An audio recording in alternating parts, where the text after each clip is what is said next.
Here we have a question based on the properties of triangles. We have a triangle whose one angle is 60 degrees. Now we have to prove that such an equation holds. Now what do you see here? You see the squares of sides. Where have we seen that? When we apply the Pythagoras theorem. And for that, to apply a Pythagoras theorem, what do we need? We need a right angle, a 90 degrees. In such a situation, how can you get a 90 degrees? When you construct an altitude. An altitude is a line which joins a vertex and the opposite side perpendicularly. Now I will not disturb this vertex.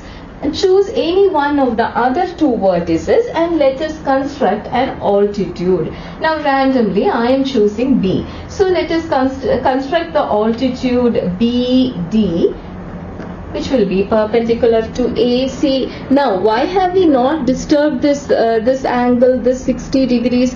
Because the right angle is not just useful for applying Pythagoras theorem. It is not just useful in geometry, it is also useful in trigonometry. If in case, I'm not saying that we have to do that, in case you want to apply a sine 60 or a cos 60, there also you will need a right angle. Why is that? Because sine 60 will be opposite side by hypotenuse, right? So that is why we will not disturb this angle. We will leave it as it is, and then with the other vertex we will construct an altitude. Now with this construction, what do you have? You have got two right triangles. One is ABD and the other one is CBD. And you have two hypotenuse. One is AB and the other one is BC. Apply Pythagoras theorem repeatedly in both the cases. What do you get? In the first case, you get what? BD square plus AB square.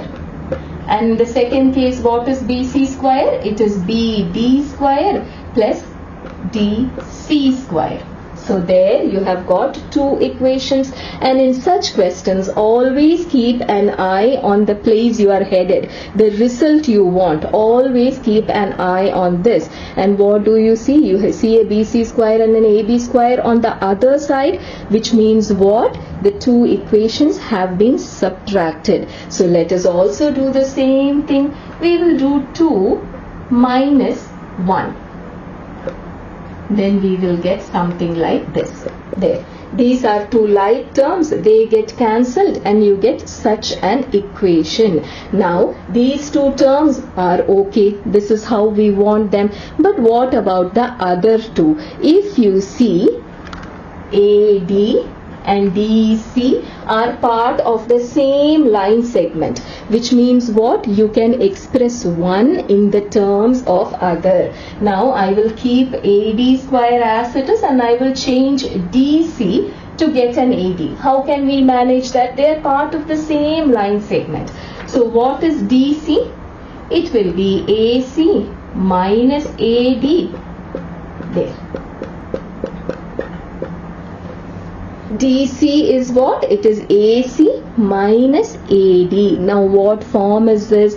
A minus B the whole square. Now don't wonder if it is okay to apply the A minus B whole square formula here. Don't worry, we are not doing anything illegal. This is just a number. We call it AC, but it is the measurement of the side of a triangle, which means it is 4 or 5. It is actually a numerical value, so you are safe. It is legal to do this. So don't worry about that. Once you apply this formula, what do you see here? A plus AD square, a minus AD square. Now let us rewrite the whole thing, a BC square. Now I will take AB to the other side. So you have AB square. I have taken this over to the other side, and there you have an AC square. These two are already cancelled. So now you have a 2AC into AD. Now have we got the result? Always keep an eye on where you are headed. Now what do you see? You have got 3 of the terms right. Everything is right except for this one term. This here What we need is an AB. Instead, what we have got is a 2AD. So is there any way we can prove these two are equal? Then we are done. Is there any way we can prove these two are equal? Now remember, we have still not used this information. This information that angle A is 60, we have still not used it. Now if you consider the angle BAD, what do you see? This angle is 60. How is the angle 60 connected to AB and AD? AB is the hypotenuse and AD is the adjacent side. Do you know anything, any trigonometric value which connects the adjacent side and the hypotenuse? What is it? It is cos. Cos 60 is adjacent side by hypotenuse. But then what is cos 60? It is a half. It is 1 by 2. Which means what? 2 times AD is equal to AB. So we have got all the other terms. Instead of 2AD, we just have to put an AB. So that is the result that we were looking for. We have got the result, and that's all for today. But in the next class, we will tackle a slightly different question. Here, the given angle was an acute angle. In the next class, we will see how the result is different when the given angle is obtuse. And you know, in case of an obtuse angle, you know what happens? The altitude will fall outside the triangle. In that case, how does our question, how does our answer differ? We will find that out in the next class. Till then, you take care. Assalamu alaikum.